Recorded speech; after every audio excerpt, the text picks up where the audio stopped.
Hi, guys. We are finally doing this. We've been able to make this happen. And I am so excited to be talking to both of you about kindness, about leadership, about communicating with kindness, and all other great things. So, hi, Lee. Hi, Tim. Let's get started. So good to meet you again. I guess we talked already, but Yes, like this is like an official meeting. you haven't met if you haven't done a podcast together. Oh, that's true. And also your audience, you're all about like, hey, here's how to be polished. And then Lee and I are kind of like, here's how to just wing it, which is kind of what we do. How to be diamonds in the rough.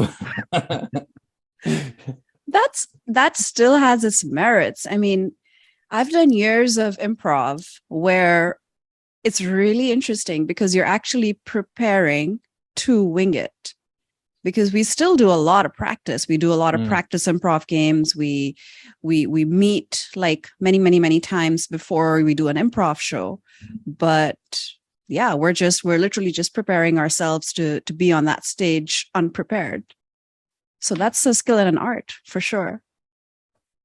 Absolutely. And actually, in the security industry, we kind of do the same thing. We prepare for the unknowable risk or threat that's coming, right? Mm-hmm. You don't really know what it's going to be, but there are things you can do to prepare. So it's actually similar. That makes sense. Yeah. It's making sure you have the right skill set to be able to address whatever comes your way, to be able to catch whatever curveball things throw at you, life or security or people throw at you. I think that's why we love to speak, especially on our side, is that, and also unscripted. Most of the time we know what we're talking about, right? We understand. Well, that's probably a lie. We don't, and maybe we just. But I think the cool thing is when people do throw those uncomfortable questions at you, right? Because then that's when you have to really do think deep, because sometimes you go into that presentation and you are like, I don't know, sometimes overconfident, let's put it that way. And so then someone like throws you that right hook, should we say, and you're like, boom, okay, I'm back down to earth. Now I need to start thinking. But a lot of times when I get in the zone, I really don't, it's not so much I'm not hearing myself. And I think because me and Tim talk a lot now, and it's like we often go back and watch our sessions. Like I watched our session earlier and I was like, did I really say that? Yeah, did I say that? So Nausheen, that's a question for you. And I hope I'm saying your name right. I am infamous for being terrible with names, but is it normal for people to get on stage, both in public, in the physical world and virtually, and do a speech or have a talk or teach a workshop and afterwards be like, I actually wonder how that went because I don't really remember what I did? Oh, yeah. Yeah, that's a great question. That's me all the time. Yeah, absolutely. Because what happens is that when you're on that stage, you have, all this adrenaline going on and you're like in the moment and you're just going at it and you're like full steam ahead, 100%. And you just want to keep going, get it over with, engage with the audience, be there, be in the moment. And after that, it's kind of like the release. It's, after a great workout, after running a marathon, you remember the highlights, you remember those small moments, but overall there is this kind of haze of just accomplishment and happiness and gratefulness that you've done all of that. But it's really common to not exactly remember every single moment, which is why I often have my clients record their sessions as much as possible. That's really great. And what Lee was talking about, like watching it back and seeing how many filler words are you using. I'm infamous for overusing like. I'm now trying to be more and more conscious of it and stop overusing it. And when you analyze yourself, then that's when you realize that you're using your body language in a way that might not be completely effective. You're hesitating in places where you don't even remember hesitating, but it's coming across when you actually watch it back. Yeah, it's always great for that self-critique. And what I'm starting to do now is when I come off stage is like, I'll go to my brutally honest friends and I'll say, look, hey, tell me, was it good or did I bomb out? Luckily 9 times out of 10 they say no, it's good. But I do encourage. I say, look, please lean into that space. Please tell me if it was terrible, because and I think with our industry, I'm going to say this now, is that I want our speakers to be better, right? And I actually genuinely want the audience to critique the speakers, because when you go to a conference, a lot of these ladies and gents are spending a ton of money, not just to attend, but also to get there, hotels, expenses.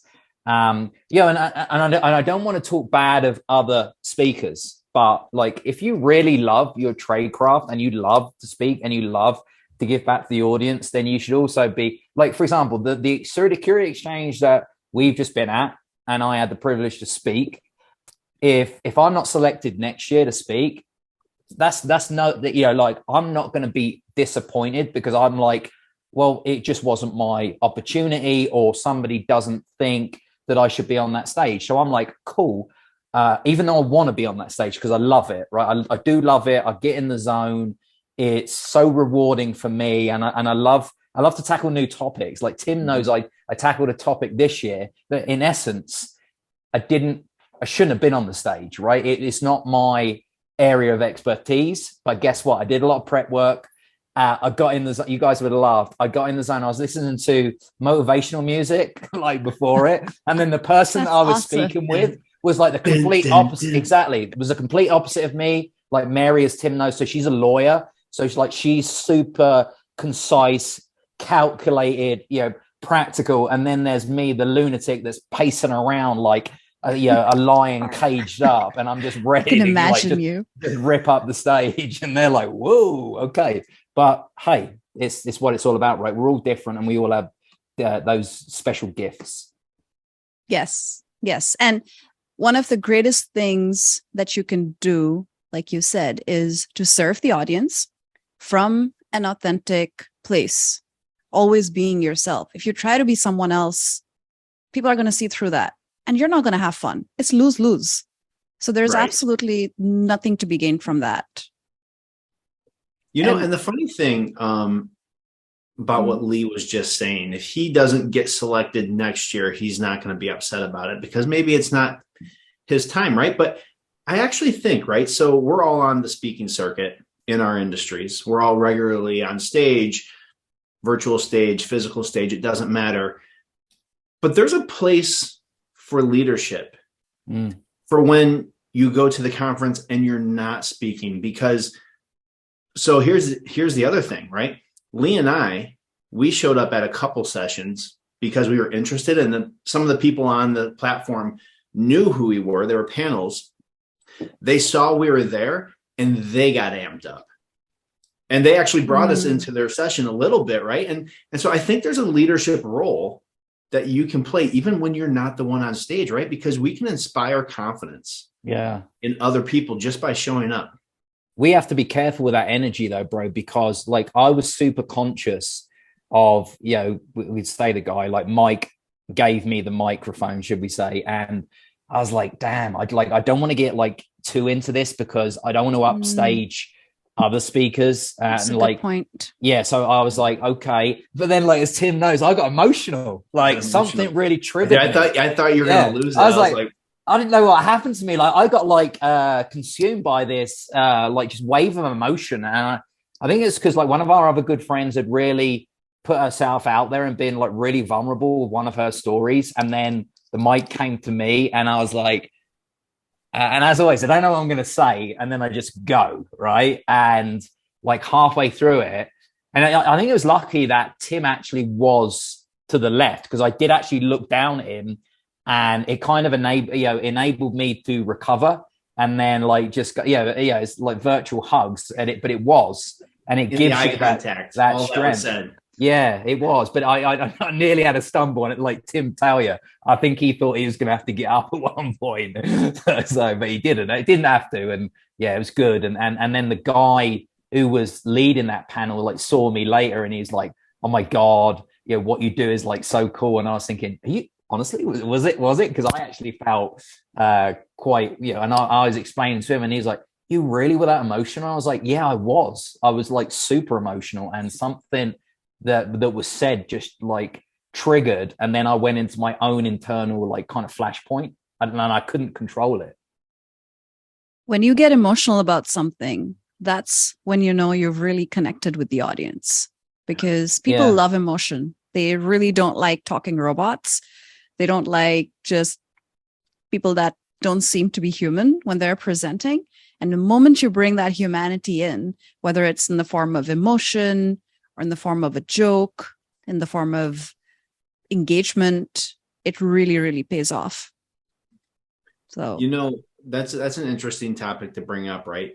I think that's one of the reasons people step away from both leadership and public speaking is because they're afraid, right? They want to put that barrier up. They do not want that connection with the audience because they feel the vulnerability makes them weak or a target or something like that. But the power of that moment, right? So you're absolutely, when you're speaking on something that inspires you, that you're passionate about, and you start to feel the rush of emotions. I got signed up to give a motivational talk to a group of juniors and seniors in high school. And specifically, I was like, I don't think you want me to give this talk because like, I didn't go to college. I don't even think college is a good idea for most people. And they're like, actually, this group, that we're a private prep school, and there are kids in counseling right now because of the expectations they feel are on them, and they're not doing well in high school, and they feel like their life is about to end. And so actually we need this perspective. And I was like, awesome, I'm going to do it. It was 2 months away. My dad passes away the month before. So sorry to hear that. And so I went home for the funeral, but my wife and I, we did his books for his business. And so we had to stay for almost a month to close the books. Literally flew home to California, landed one day, the next morning went and did this talk. And so I was like giving the talk and everything. And I got to a part about something my dad had told me, right? Over and over growing up again. And like, I had to pause. I had the tears. I had to breathe. And in that moment, every high schooler and the parents that came and the staff were just like, I'm right here with you. This is awesome. Like, I'm feeling you. Yeah. And you can't be afraid of that. Like, it is vulnerability, but that is the ultimate connection when you speak and when you lead. It really is. It really is. That's a really powerful story. Thank you for sharing that with us. I think that those are the kind of moments that really leave an impact. And this is what I really love about speaking in public, because a lot of those times just really stand out in your memory. They just become memorable by virtue of the fact that it took so much time to prep, or the fact that you were speaking publicly was just important. It left an impression in your brain in one way, shape, or form. And it's because of that you can actually derive something from those moments. You can use them to build your confidence. You can use them to build a sense of your personality.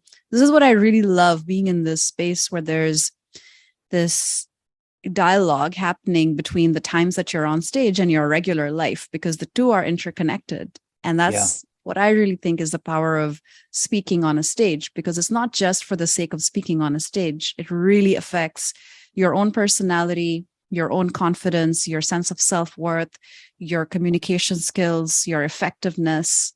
There's just so much impact that it can have.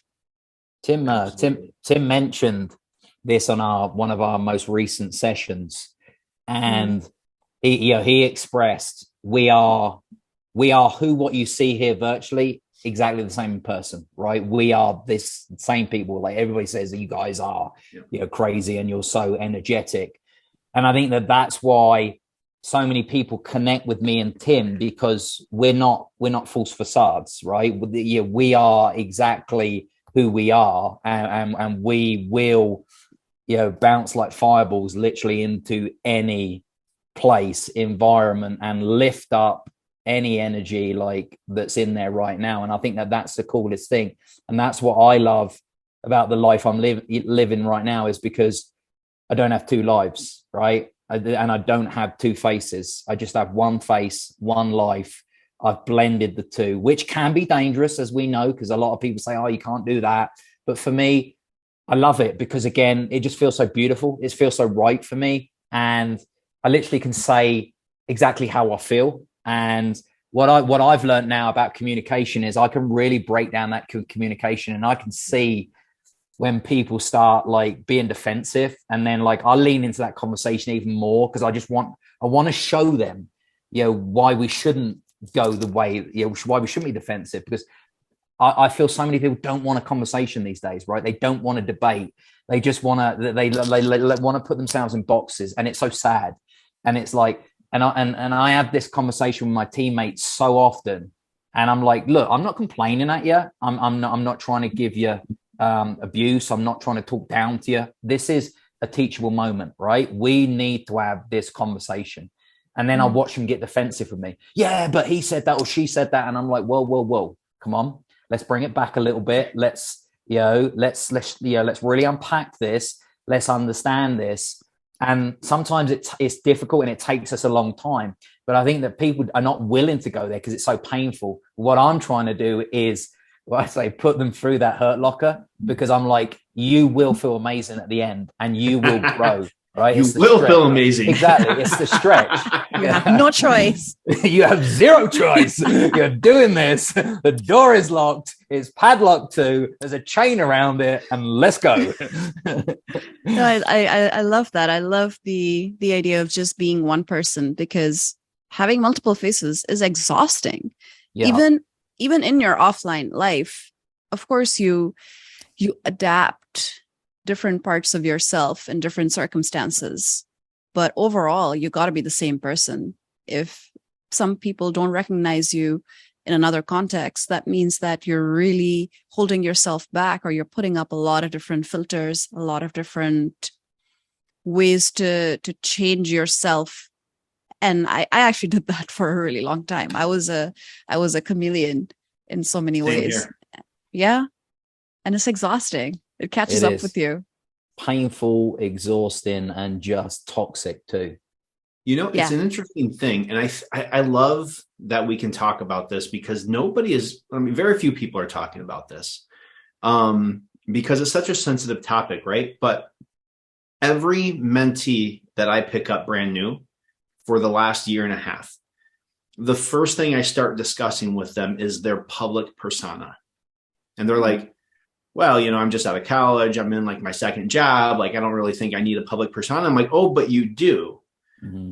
And then I start asking them, okay, like in this situation, like, how do you interact with people? And in this situation, and they're like, and every one of them like, oh, I'm kind of a chameleon. I'm just trying to like figure out like my way through. I'm like, but that's actually the point, right? Because I was friends with a guy who was awesome.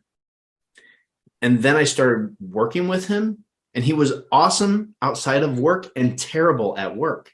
And even me, getting into the field of security and executive protection, we're told be the gray man, and for good reason, right? When you're around famous people, you're in the middle of other people's lives and situations, like you do need to kind of fade to the background.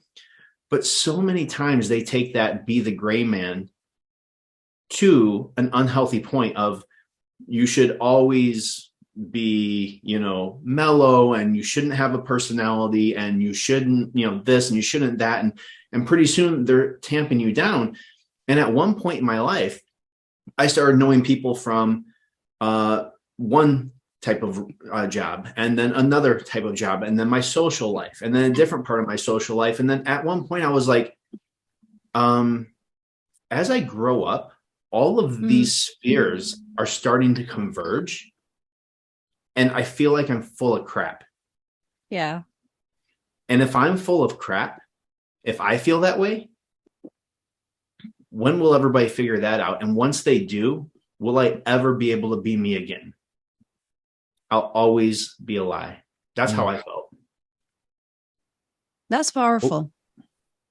All comes back to kindness, right?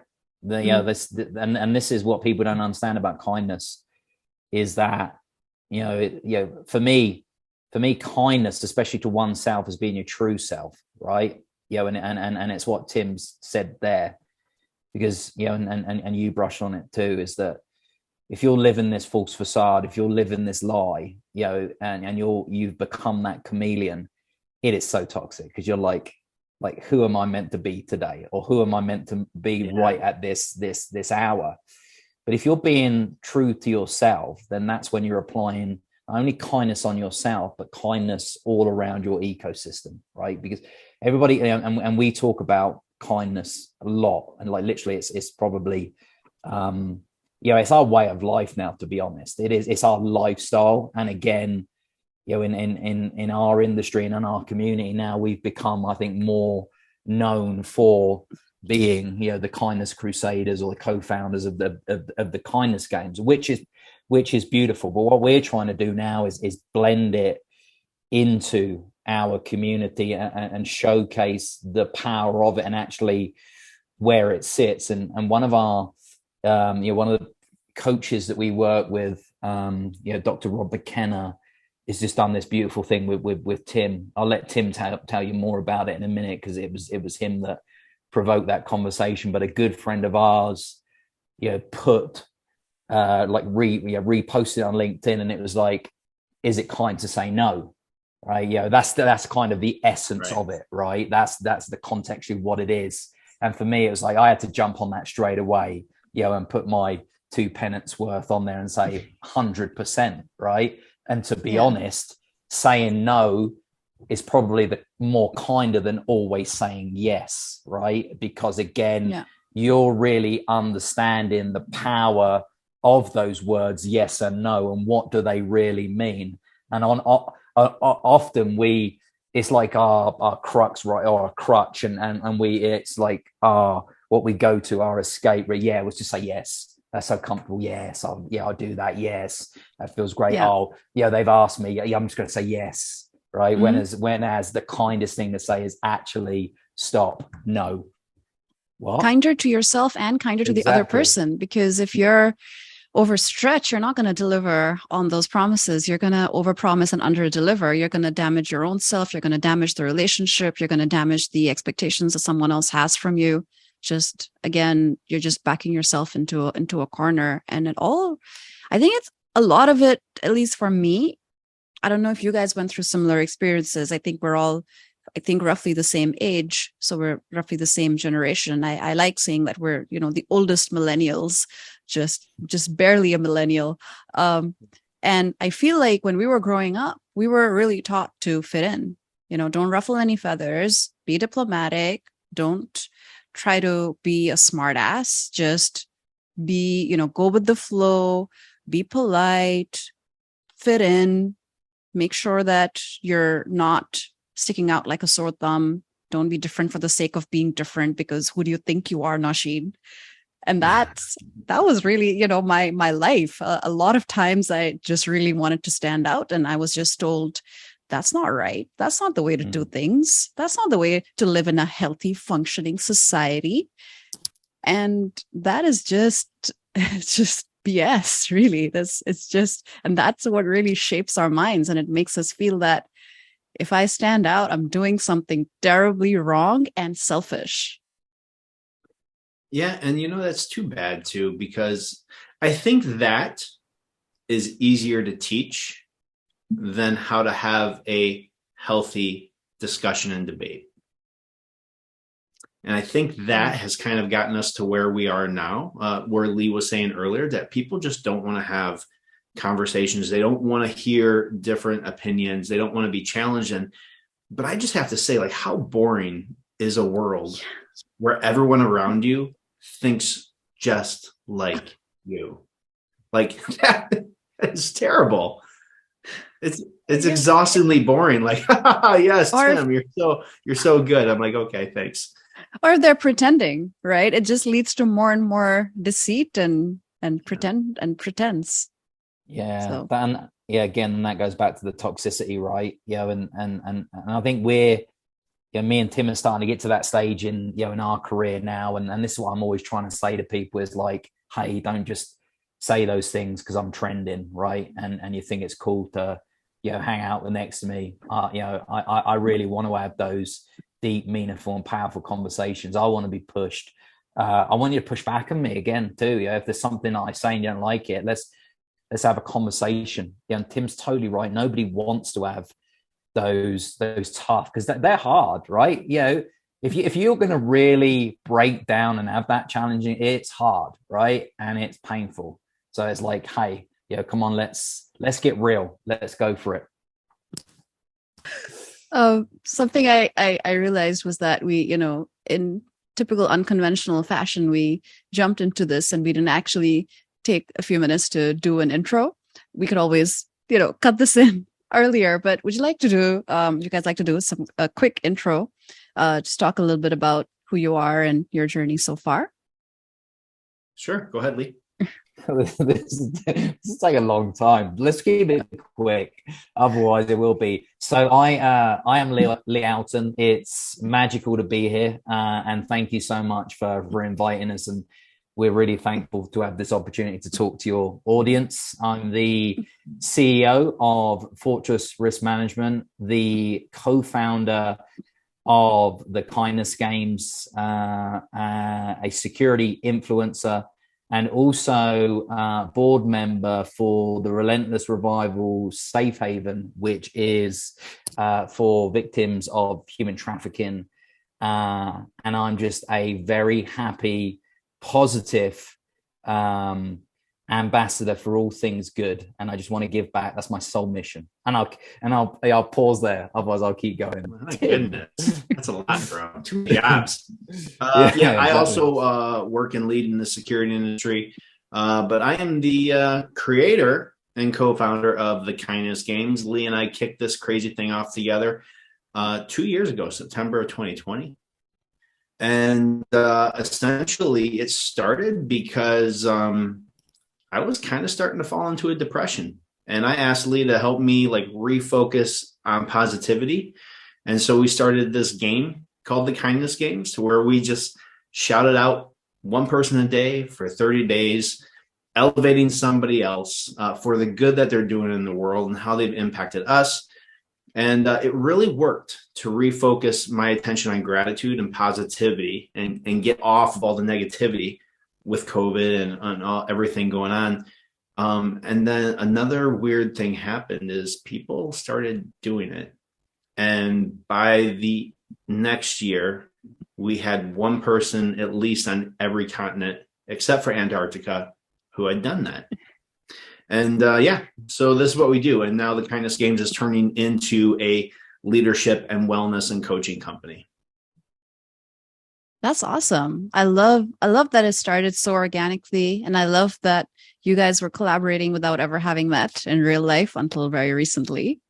And yeah. I love that it's pivoting and evolving organically. And I think it all comes down to how much kindness resonates with all of us, because it's the one thing that you're taught in theory from a very young age, but when it actually comes to putting it in practice, a lot of us have other things on our minds. We hesitate. We just think, for example, when you're in a stressful situation and it's crunch time, being kind is sometimes the last thing on your mind. You want to get things done. You want to make sure that, that we finish the work by that deadline. You want to make sure that the client is happy, or the investors are happy, or the board members are happy, or your boss is happy. Part of that, I think, comes from an inadequate definition of kindness. I don't know what the dictionary actually says about it.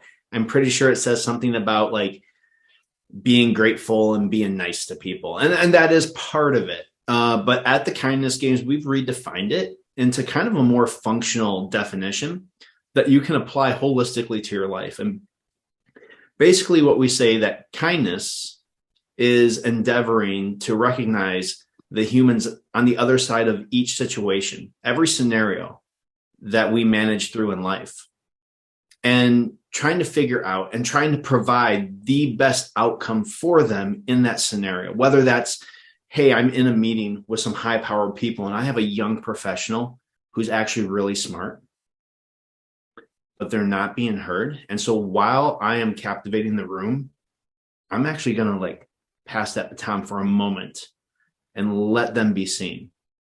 Or it could even be, I have to terminate an employee because I'm a leader, right? And sometimes, even as a leader, we have to play the boss card, right? I mean, we have to be grown ups. Sometimes, unsavory things have to be done. But how can I do that while leaving this person with their dignity, while serving them as best as possible, making sure they have the best severance, etc., and making sure that when they leave that situation, even though it was a bad, terrible situation for them, they say, if it had to happen, I'm glad it happened that way. You know what I'm saying? That's a great way to look at it. That you're making sure that you never forget someone's humanity and you never forget your own humanity. That's really something that I very strongly believe in and I stand for, because a lot of times we let so many other things cloud our judgment and dictate our behaviors. Man-made rules, for example, often steal people's humanity. And you've seen that. I've seen that in action, and it's infuriating. It is. Most people allow their environments to condition them, right? So if you are, let's say that you're in an austere environment, you technically become this angry beast, right? You're seeing exactly like what Tim's doing now. Both me and him, our past were military leaders, but I know, and me and Tim have had some really deep and meaningful conversations about this. We have still been kind to what we have called in the past enemy combatants, right? Just because they are technically on the other side of the field to us, let's put it that way, doesn't mean that we have to show. There's always ways that you can lean into that, with diplomacy, being sympathetic to the situation that was kind of pushed on them, right, or enforced upon them. They didn't choose technically to be in that situation, whereas it was different to us, because like for me, I signed up to that, right? I swore my oath of allegiance to the Queen, God rest her soul, and now we have a king, but that's who I swore to, right? And that's what I stepped into, whereas a lot of people that we were fighting against technically didn't, right? They didn't sign up for that. Their regime more signed them up for it. Right. So again, I think there's always a time and a place, and I think you should always treat people with respect and dignity. And I can tell you this, and I'm going to share you this story. When I go through customs and border control, and they can come across as very aggressive, and I've often pushed back against them and said, is there a reason why we have to talk to each other like this, right? Now, I'm not talking to them like that, but they're talking to me. But I'm kind of putting myself, and then you watch them, and then you're like, did he really just say that to me?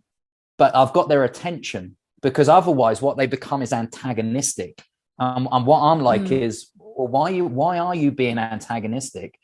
I've come here to add to your country, right? To give some of my magic secret sauce, right? I'm not trying, Yeah. I've got no nefarious acts. Now I understand why maybe they are, but I often, and again, I think as leaders, we should teach all attributes, right? Or and lift up all of these characteristics and try and really harness positive energy, or I'm a customer, right? Technically I'm a customer. I'm your customer, yet you're treating me like a piece of dirt, right? That's not really good customer service, so I'm going to put on your survey 0 on customer service, right? So it's for me there's always a time and a place, and again I feel it's for us who are extremely passionate about leadership and the softer skills in life. It's our duty, right? We're duty bound to have those conversations and say, hold up a minute. You really shouldn't be talking to people like that. You think what you just said there was really, and how's about if you had responded back in this manner? Well, and sometimes it's just really about giving them a smile and being a little bit warm to them and letting them know, like, I'm not going to mess with you. So you can probably let your guard down, right? And I think a lot of us, we find it easier to go through a callous world in a callous manner. We're just used to it. It's the normal state of being for a lot of us. But that said, actually, I think it does differ from culture to culture, right? Like there are cultures where it's perfectly normal to smile at strangers or strike up a conversation, or if nothing else, say hello. If you're passing someone on the street and you're, waiting together at a red sign at the intersection, or, you're in an elevator. In some cultures, it's completely normal to say, hello, how are you doing in an elevator? And in some cultures, you just stand in silence the whole way through. Like here. I just smile at everybody and look everybody in the eye, no matter where I go. But it's amazing. It's amazing and beautiful in essence, and all of it, that you think about the differences of the worlds and the differences of cultures, and you think about cultures that are subservient too. And I think about all the places that I've been blessed, to travel on this planet. And sometimes I feel like saying, dude, you don't have to be like that. I don't want to be called sir. You don't have to do this for me. I don't want to be waited on. I can do that myself, right? It's like when I go home to the UK with my mum will try and bring me my food on a tray. And I'm like, what the hell are you doing? Aww. It was, so but she sweet. wants, it's sweet. And she wants to do it, but that's not who I am, right? It's my mum. I love her. I cherish her. And I don't want her to feel like she's my servant. Whereas, again, like my dad, I love him to pieces, but he's a different beast, right? He's into that, right? And you're like, where's my tray, Dad? Exactly. Arm moves on your dad. Let Mom off the hook. And I whack him with the tray, right? But it's, again, but it works though, right? And I think that's what we need to get our heads around, right? Whereas it's alien to me, it works in every culture. And I think that is the cool thing when you travel, is that the ability to immerse yourself in those different cultures, ways of life, religions, beliefs, and again, because I have big faith, doesn't mean that I need to go to church, every weekend to say that that's who I am, but I pray every night, and that's I have that belief. But again, there's so many different things, and I'm like, hey, do whatever works for you, right? Whatever makes you feel good. If you want to carry around a lucky rabbit's foot in your pocket and you believe in that, then good for you too. But and that's it. So I think that what we have to understand that everything works for people in different ways, right? You know what Nausheen is learning is that you and I are super good at podcasting together, but we're on her podcast, bro. Yeah, I know. Like, she's not even talking. No, I'm being entertained. I actually wanted to peel back the layers a little bit.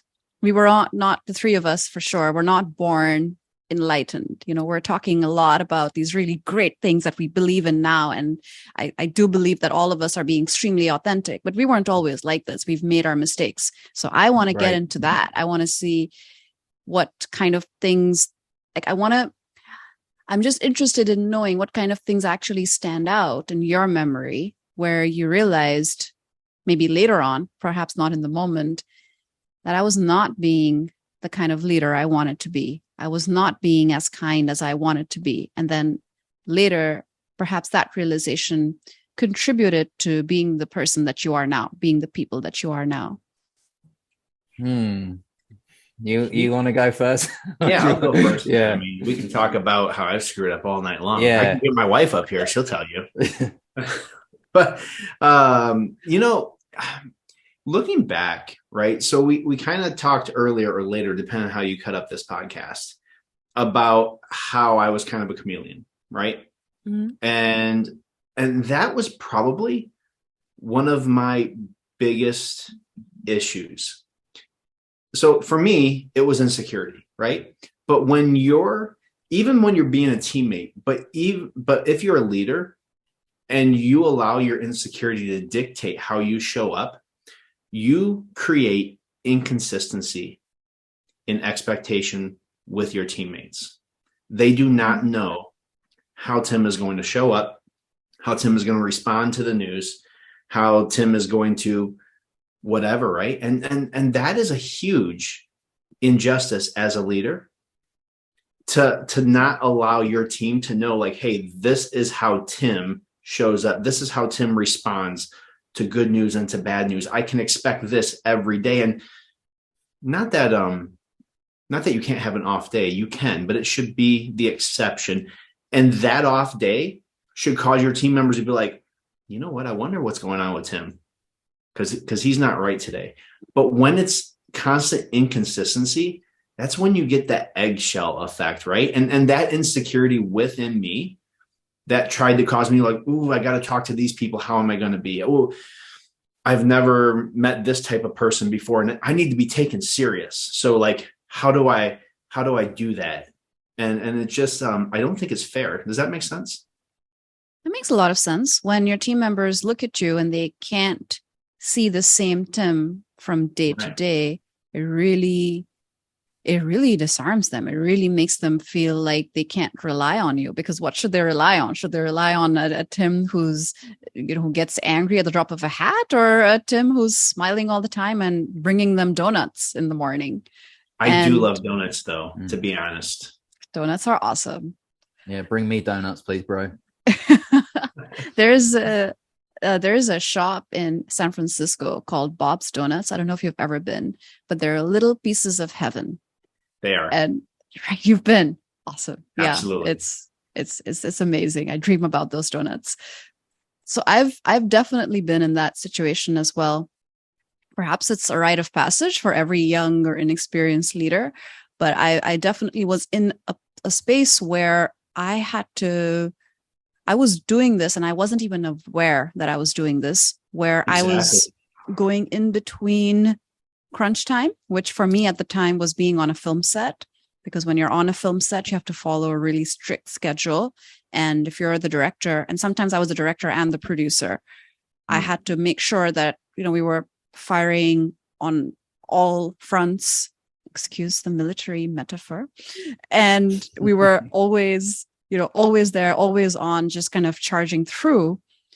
And then there was real life, which was with my team when we were back at the office, and I was nice and I was appreciative of their ideas and their feedback, and I wanted to know what they thought about everything.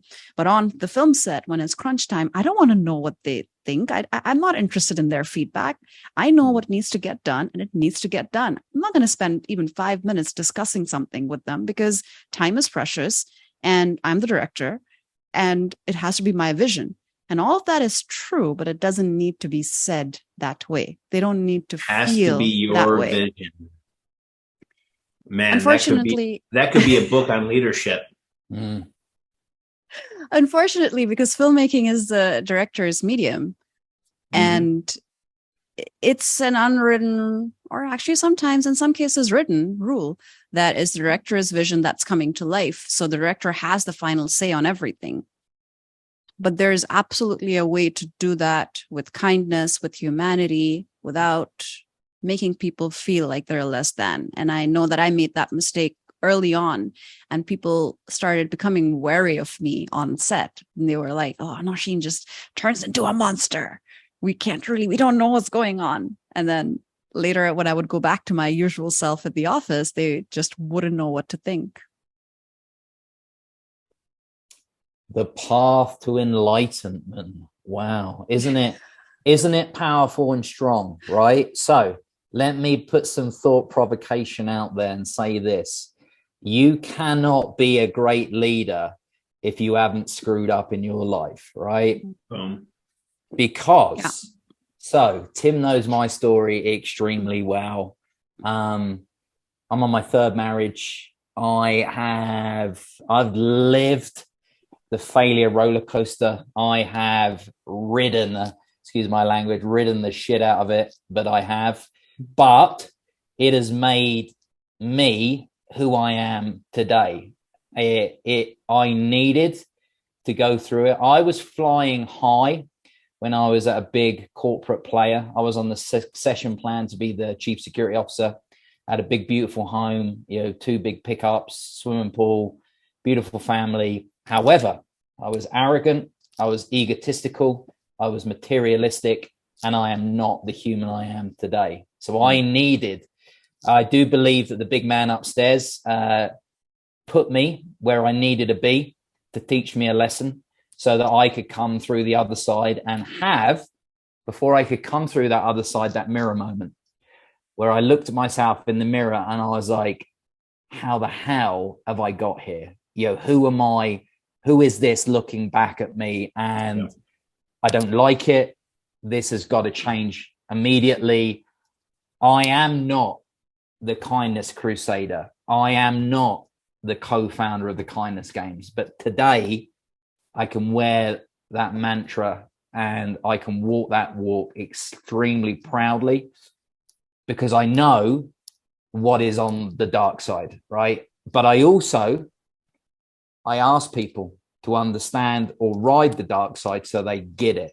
Because if you haven't been there, and if you haven't been that beast, like you said you were earlier when you were the director, you cannot be a great leader, right? Because you don't have the attributes to really reflect when somebody is treating you in the same way that you used to treat them, right? So that's my point. Yeah. So when I had that mirror moment too, I was in jail, and I had a week all inclusive, and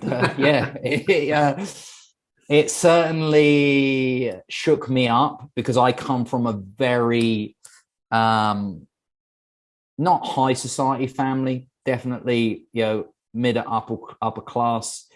I knew what was right from wrong. I was wrongly there in the first place, but the point and the matter of it was I needed to be taught a lesson, and I am. This sound weird, but I'm grateful for the lesson. I really am, and I will thank a certain person who put me there in years to come. She's not ready for that conversation yet. I am, but when she's ready, I will shake her hand and say thank you because I needed it. I needed it to become who I am today. So there you go. There's my little bombshell. Boom. That's a great story. Having that mirror moment is priceless. It's one of those moments. I don't know if you guys know Jason Pfeiffer. He's the editor-in-chief of Entrepreneur Magazine, and he talks about a wouldn't go back moment. I highly encourage you guys to check him out. He's a wonderful person, and he just has a new book out, and he calls himself, if I'm not getting this wrong, I believe a change entrepreneur, a change enthusiast. He loves change, and he talks about how when you've gone through that uncomfortable getting out of your comfort zone phase and learn to adjust to a new reality, at some point you pass the wouldn't go back moment where you think about your past and you think, I wouldn't go back to it no matter what. I wouldn't go back to that old Lee, that old Nausheen, that old Tim. And that's really powerful. That's when you realize I really am growing. This is the truth. I am not just growing older. I'm actually growing. I think you should press on that some more and try and share with the audience how it makes you feel when you come out the other side. How did it make you feel, Nausheen? Did you feel like centered, like at peace when you came through that? I mean, I certainly did once I'd reflected, maybe not instantaneously, but I kind of like, I don't know. It's like you it's going to sound weird. I think about when you die and you go to this like magical place, and but I like when I did, after I thought about it afterwards, I was like, even though that was horrendous, I feel magic. Like, how did you feel? Honestly, I don't know if I felt immediate relief or gratitude or even consciousness of what kind of change I was going through. But I know that when I made small changes in the way that I was leading people and treating Mhm. people and making them feel, I was able to see results right away. And that was really gratifying. I think You know, yeah, I'm sorry.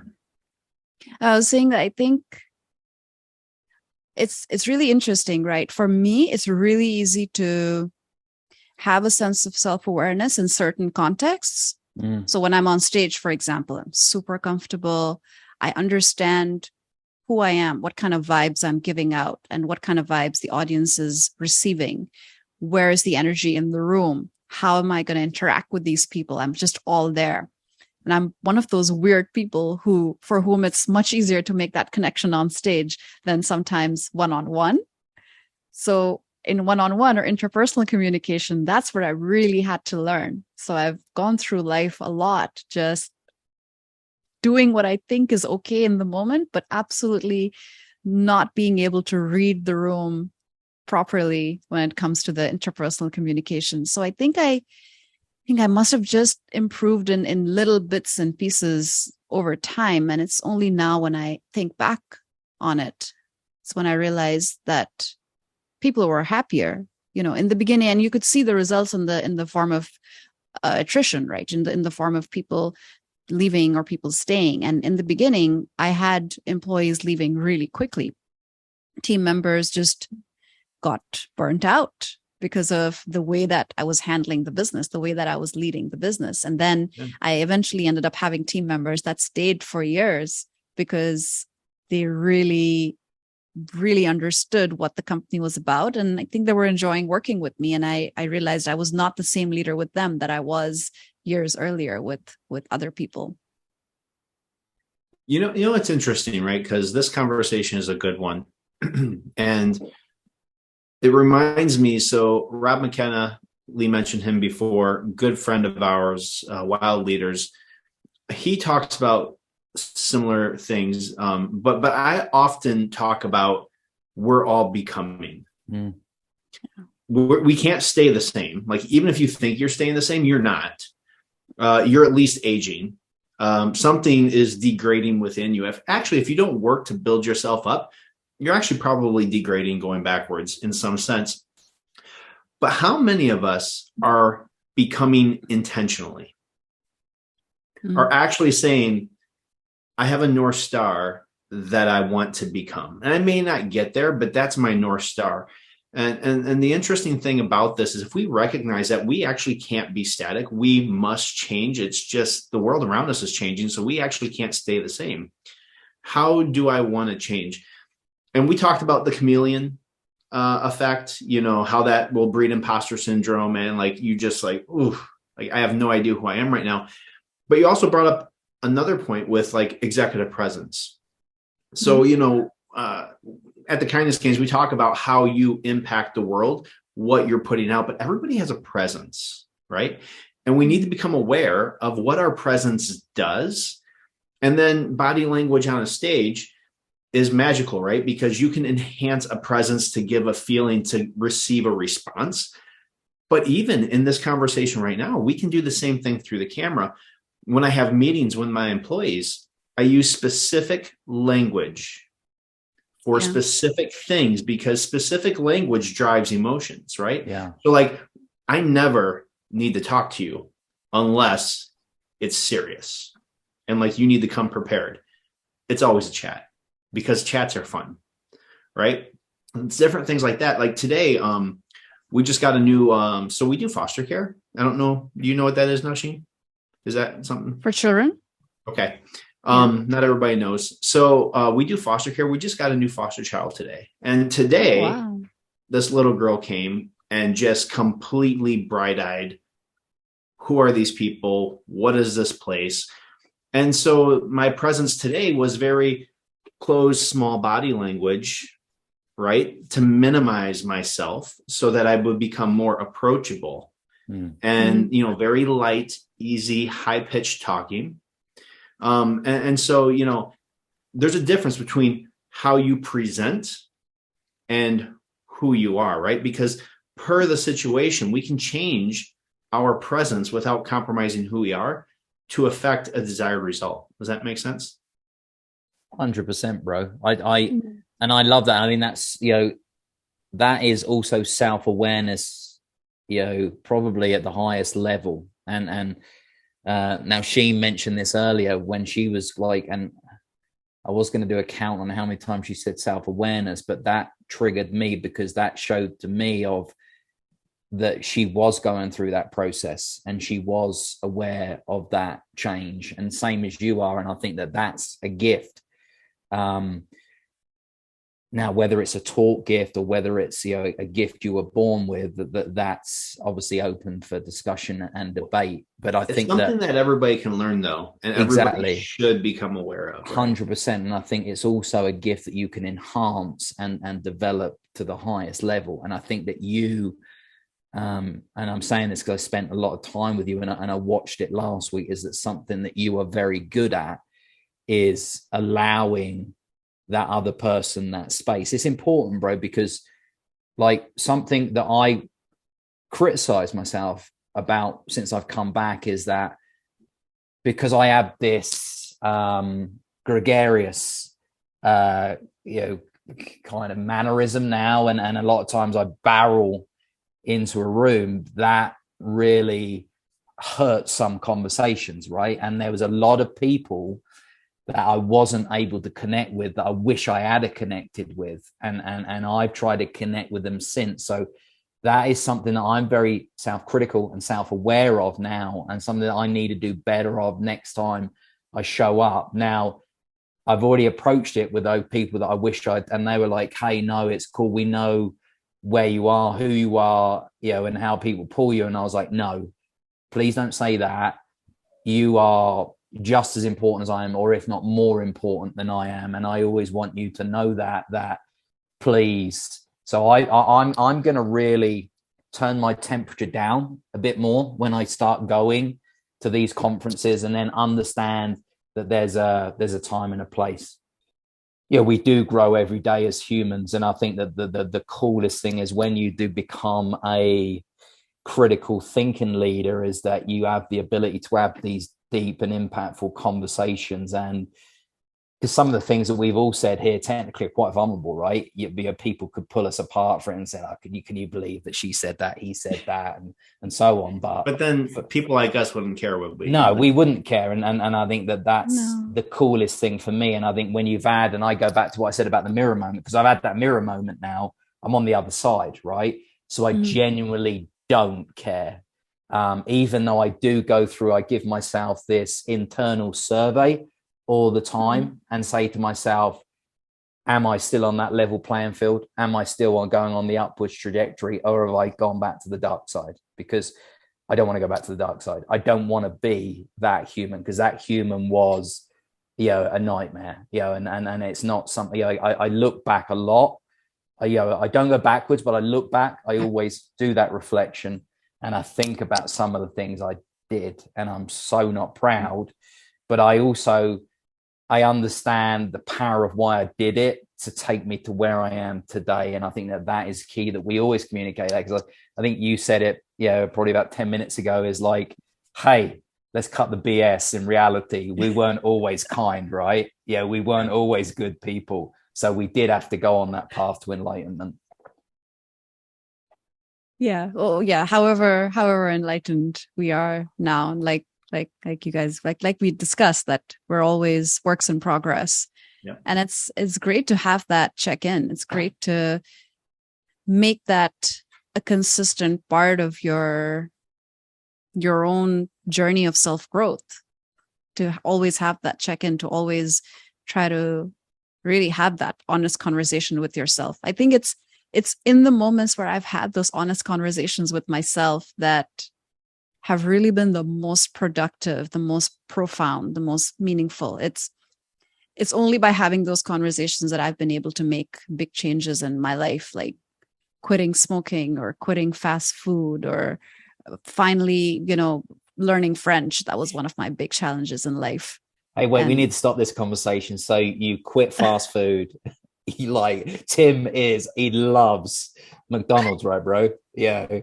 Yeah, so you triggered him. No, only kidding. But no, that's Get back. yeah. It's kudos to you that you've gone on that path, right? And you've recognized that you needed to remove those from your life.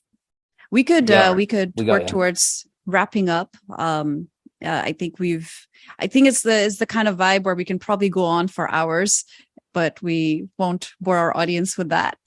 I think that we've covered a lot of important ground in terms of leadership, in terms of our own individual journeys and what's brought us to this point, and how all of us are huge fans of kindness and how you've redefined kindness, which is something I really loved hearing about.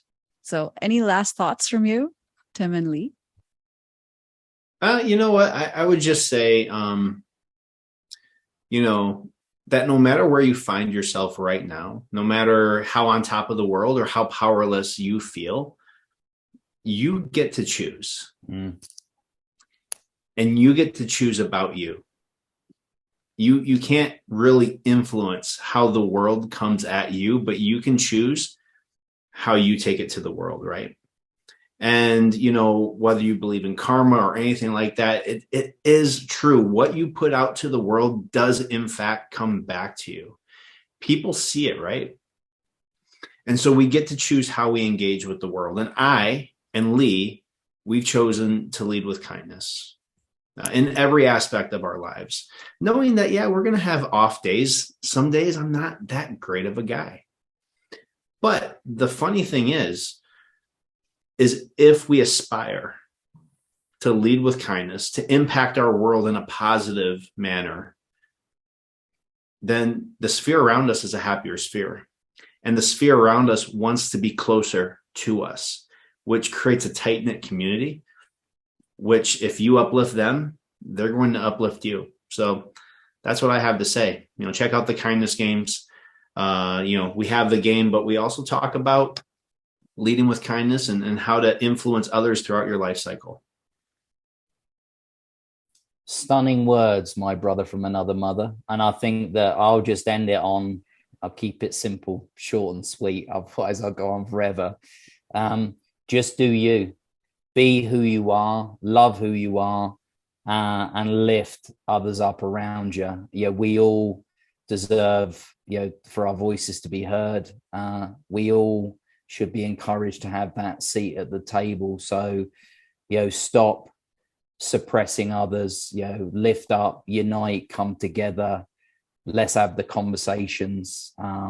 Let's challenge and encourage one another. And I always love to say this, remember everybody, kindness counts. Awesome wrapping up words. I think someone on one of my LinkedIn posts once said that a manager or a boss is just a job title, but you can be a leader no matter who you are, no matter what your job title is. And that's really, I think, what leading with kindness is all about. You can do it Absolutely. No matter which level you're at in the company, which stage you're at life. No matter where you are in life, there's somebody always watching you. And being impacted by you. Absolutely. Yeah. That's the beauty. Great. Thank you so much, guys. This was an awesome conversation. Thank you for taking the time. No, thank you for having us. We appreciate you. So much fun.